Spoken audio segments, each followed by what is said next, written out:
यकीन ऑनलाइन के इस प्लेटफॉर्म के ज़रिए आज से पहले हम आपको ज़िंदा इंसानों के हकूक़ के बारे में तो बताते आए हैं और उसके बारे में आगाही भी फराहम करते हैं, लेकिन आज के इस प्रोग्राम में बड़े अफसोस के साथ हमें ये प्रोग्राम करना पड़ रहा है क्योंकि कराची के कुछ एक इलाके में चंद दिन पहले एक ऐसा अफसोसनाक वाक़या पेश आया कि मुर्दा लाश, एक खातून की लाश के साथ जिनसी ज़्यादती का वाक़या रिपोर्ट हुआ। और ये वाक़यात 2008 से पाकिस्तान में वक्तन फ़वक्तन रिपोर्ट होते रहे हैं, लेकिन अब इन वाक़यात में इजाफ़ा होता चला जा रहा है। तो इसलिए स्टेट से हमेशा हमने ये रिक्वेस्ट की अपने प्रोग्राम के ज़रिए कि जो ज़िंदा लोगों के लिए कवानीन हैं और जो उनके हकूक़ हैं वो उनको दिए जाएं, लेकिन आज हमें अफसोस के साथ मुर्दा लोगों के हवाले से भी स्टेट से दरख्वास्त करनी पड़ेगी कि उनके तोफ़ुज़ के लिए भी कुछ किया जाए। तो इस प्रोग्राम को बाकायदा आगे बढ़ाते हैं और हमारे साथ मौजूद हैं एडवोकेट ज़ुहैब रियाज चीमा साहब, और हमारे साथ इस मौजू पर बात करने के लिए मौजूद हैं प्रिजन साइकोलॉजिस्ट फातिमा हसनैन साहिबा, और हमारे साथ वीडियो लिंक पर समा के सीनियर क्राइम रिपोर्टर आमिर मजीद साहब भी मौजूद हैं। अस्सलाम वालेकुम आमिर साहब। साहब मेरी आवाज आ रही है आपको? जी आ रही है। आमिर साहब, क्या आप बताएंगे कि ये क्या अफसोसनाक वाकया था और इसके पीछे क्या महरकात हैं? अच्छा आमिर साहब, ये वाकया पेश आया है कराची में। ये कराची का एक कब्रिस्तान है, मासूम शाह बुखारी। ये शाह फैसल और कोरंगी के दरमियान जो एक नदी गुजरती है वहां पर वाकया ये कब्रिस्तान है। हुआ कुछ यूं है कि 7 अगस्त को एक 56 साला खातून है, उनका इंतकाल होता है और दिन के टाइम उनका इंतकाल होता है और 7 तारीख को ही मगरिब के टाइम जो है उसको उनकी तदफीन कर दी जाती है। और 7 तारीख को ही मासूम शाह बुखारी कब्रिस्तान में एक फैमिली एक बच्चे को लेके जाती है जिसका इंतकाल हुआ होता है। तो वो ये देखती है कि एक कब्र में से रोशनी इनको दिखाई दे रही है। तो जब वो जाकर देखते हैं कि इस कब्र से रोशनी निकल रही है, क्योंकि एक आमतौर पर अगर आप कब्रिस्तान जाए, आप रात के टाइम वैसे ही अंधेरा होता है, वहां पर इस तरह की कोई सिचुएशन हो कि आपको कहीं से रोशनी दिखाई दे रही हो तो आपका दिमाग जाता है कि पता नहीं यहाँ पर क्या हुआ है। जब लोग वहां पर गए तो वहां पर जाके देखा तो ये एक शख्स है जिसकी उम्र 45 साल बताई जा रही है, ये कब्र के अंदर मौजूद था। वहां पर लोगों को देखने के बाद ये वहां से भागा है, लेकिन लोगों ने इसको पकड़ा है, इसकी मार पिटाई की है इसको, और उसके बाद इसको जो इलाकाई पुलिस है वहां पर अवामी कॉलोनी पुलिस स्टेशन पुलिस के हवाले कर दिया है। सही। अब पुलिस ने क्या किया है, पुलिस ने इसको सजा, इसको FIR करने के बजाय पुलिस ने 2 दिन तो उसको छुपाती रही और फिर छुपाने के दौरान फिर उनको 2 दिन के बाद एग्जामिनेशन के लिए पेश किया पुलिस सर्जन को। पुलिस सर्जन जो है वो पहले तो जो लाश थी जो वहां पर पड़ी हुई थी, जो कब्र खोदी हुई थी, तो जो लवाकिन थे उन्होंने उस कब्र के ऊपर क्या हमने मट्टी डाल दी। फिर मजिस्ट्रेट को इन्वॉल्व किया गया, उसके बाद कब्र कुशाई की गई, खातून का मेडिकल एग्जामिनेशन किया गया और जो चीजें सामने आई वो बड़ी ही मतलब ऐसी चीजें हैं कि जो हम नेशनल टीवी पे बैठ कर डिस्कस नहीं कर सकते। बहुत ही अजीबोगरीब चीजें जो है वो सामने आई। जो एक्यूज है उसका इंटरव्यू किया गया है, उस एक्यूज ने ये बताया है कि वो इससे पहले भी मुतअद्दिद जो खवातीन हैं उनके साथ ये जिनसी अमल कर चुका है, जो मुर्दा खवातीन है। और उसने बताया अपना जो उसका मोडस ऑपरेंडी है वो ये बताता है कि जब भी जो कब्रिस्तान है उसके अंदर जब भी कोई कब्र खोदी जाती है, यकीनन ऐसे ही होता है कि कोई अपना प्यारे को तदफीन करता है तो उस कब्र के ऊपर फूल डालता है, तो कहता है ये उसकी निशानी है कि जब भी कोई कब्र नहीं खुदती है जिसके ऊपर फूल पड़े होते हैं तो वो उस कब्र की खुदाई करता है। और खुदाई करने के बाद जो है वो देखता है कि ये जो अंदर मुर्दा है वो औरत है या मर्द है। अगर वो कोई औरत होती है, रिस्पेक्टिव मैं आपको बताऊं 56 साला खातून है, उसको किस उम्र से कोई लेना देना नहीं है किसी भी खातून के साथ। अगर वो होती है उसके साथ वो ज्यादती करता है।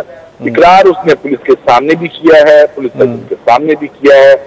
बड़ा ही अफसोसनाक केस है और इस तरह का वो बता रहा है कि ये उसने पहली दफा नहीं किया, मुतअद्दिद बार और कर चुका। और कराची के जितने भी कब्रिस्तान हैं उसमें वो उसका कहना ये है कि एक बीमारी है नेक्रोफिलिया, बेसिकली ये पेशेंट है नेक्रोफिलिया का, जिसमें सेक्सुअल अट्रैक्शन होती है टुवर्ड्स द डेड।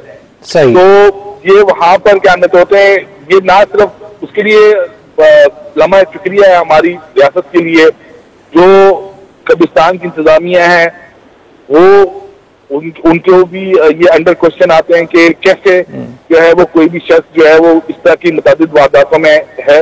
उसने क्लेम किया है कि वो अब तक 150 से ज्यादा खवातीन के साथ, जो मुर्दा खवातीन है उनके साथ ये जिनसी अमल कर चुका है।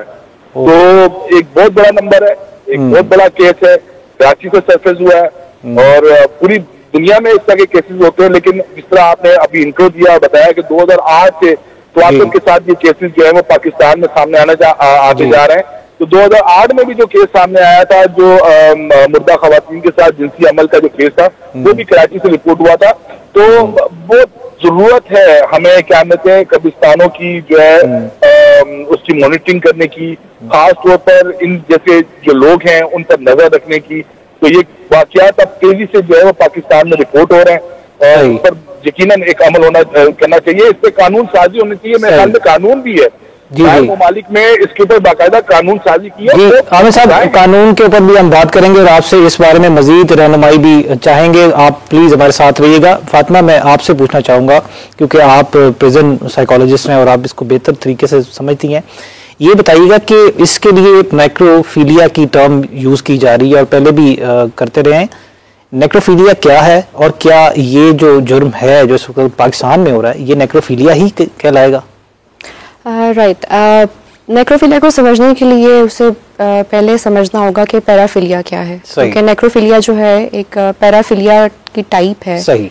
एक ऐसा मेंटल डिसऑर्डर है जिसमें इंसान जिनसी तरजीहात और जिसकी जिनसी ख्वाहिशात हैं वो गैर फितरती और गैर मामूली होती है। सही। पैराफिलिया का शिकार शख्स जो है वो जिनसी तस्कीन हासिल करने के लिए ऐसी अशिया या ऐसे अमाल का तरफ रगबत रखता है जो कि आम जिनसी रवैयों से मुख्तलिफ होते हैं। सही। मिसाल के तौर पे ऐसा शख्स जो है वो नॉन लिविंग थिंग्स की तरफ देखकर सेक्सुअली अराउज हो सकता है, या ऐसा शख्स किसी दूसरे को तकलीफ देकर या खुद तकलीफ लेकर जो है वो जिनसी तस्कीन हासिल करता है, या बच्चों की तरफ ऐसे लोगों की जिनसी रगबत पाई जाती है। सही।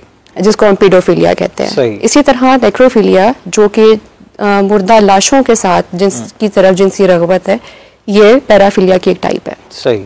यहाँ पर अभी जो बात हुई है, एक बड़ा गैर फितरती सा अमल हमारे सामने आया है जो कि कराची में हुआ है और उसको हम नेक्रोफिलिया कहेंगे या नहीं, इसके लिए ये जानना जरूरी है कि अब नेक्रोफिलिया क्या है। जैसे कि आपने पूछा, नेक्रोफिलिया में एक शख्स जो है वो अपनी जिनसी तस्कीन हासिल करता है एक मुर्दा लाश की तरफ, या उसकी ख्वाहिश होती है कि वो उससे जिस्मानी ताल्लुक कायम करे। सही। जो ट्रू नेक्रोफिलिया हमें लिटरेचर में पढ़ने को मिलता है या हमने इंसिडेंट्स देखे हैं बाहर के ममालिक में, उस पे जिनसे ताल्लुक कायम नहीं किया जा सकता, नहीं किया गया। ज्यादातर अगर आप इसकी हिस्ट्री में जाएं, बैकग्राउंड में जाएं, तो जो लोग नेक्रोफिलिया के मेंटल डिसऑर्डर में थे या जो भी केसेस रिपोर्ट हुए हैं उसमें उन्होंने जिनसी ताल्लुक कायम नहीं हुआ। उसमें ये था कि या तो उन्होंने मुर्दा लाशों को अपने घरों में रखा, उनको सजाया बंधाया और उनके साथ रहे, उन जैसे उसके पीछे भी कोई और मुहरकात थे कि जिन लोगों की डेथ हुई वो उनसे या तो रगबत रखते थे, उनको पसंद करते थे और उनके वफातगी के बाद उन्होंने उनको अपने पास रखा या साथ रखा। सही। जी। तो आप ये कहना चाहती हैं कि ये जो नेक्रोफिलिया बेसिकली जो टर्म है उसमें ये लाजिम नहीं है कि वो जो मुर्दा लाश है उसके साथ कोई सेक्सुअल टर्म्स क्रिएट करे, जिनसी ताल्लुक कायम करे। और सबसे बड़ी बात ये है जो उसके साथ पॉजेसिव हो सकता है जी, उसको मुख्तलिफ अपने घर में रख के या किसी तरह भी उसको इस्तेमाल किया जा सकता है, लेकिन ये लाजिम नहीं है कि उसके साथ सेक्सुअल। एक और बहुत जरूरी बात है, क्योंकि हम मेंटल डिसऑर्डर की बात कर रहे हैं, कोई भी जो मेंटल डिसऑर्डर होता है उसके डायग्नोसिस के लिए कुछ खास क्राइटेरियाज होते हैं। हम क्योंकि बता चुके हैं, मैंने बताया कि ये पैराफिलिया की टाइप है, तो उसके लिए होता है कि कम से कम ऐसा शख्स जिसको हम ये डायग्नोसिस देना चाह रहे हैं या जिसको मिल सकता है, वो 6 माह तक कम से कम ऐसे रवैयों में, ऐसे जिनसी तरजीहात या जिनसी ख्वाहिशात का शिकार हो जो इन्हीं रवैयों का इख्तियार करने के बाद उनको जिनसी तस्कीन मिले। और ऐसा नहीं है कि ये लोग ऐसे काम करके बड़े खुश होते हैं, वो खुद भी बेचैनी का शिकार होते हैं, वो खुद भी परेशान होते हैं और ये लोग जो हैं खुश नहीं होते इन रवैयों से।